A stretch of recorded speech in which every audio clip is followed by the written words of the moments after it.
Deuteronomy 30.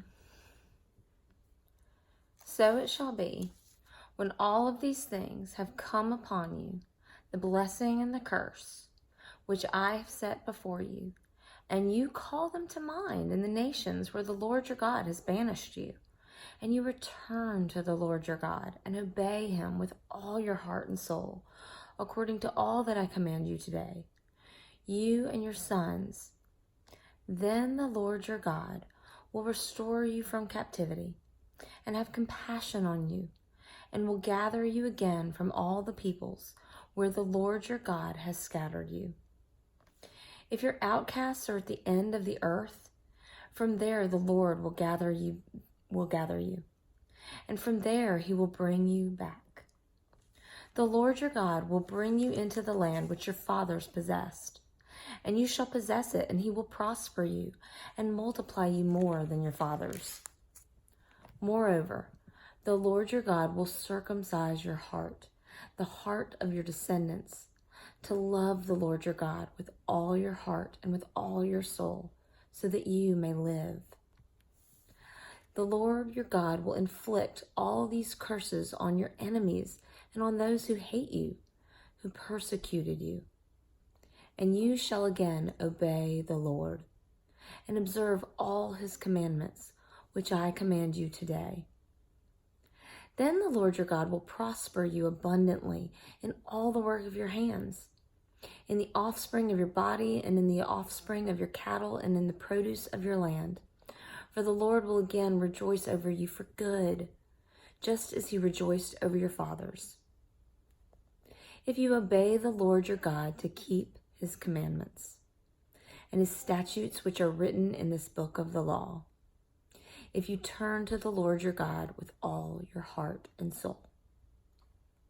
For this commandment which I command you today is not too difficult for you, nor is it out of reach.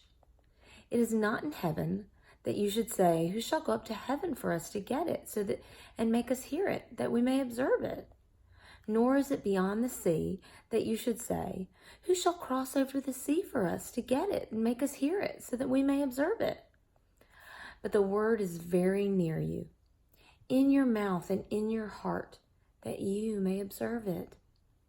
See, I have set before you today life and prosperity, and death and adversity, in that I command you today to love the Lord your God, to walk in his ways, and to keep his commandments and his statutes and his judgments, that you may live and multiply, and that the Lord your God may bless you in the land where you are entering to possess it.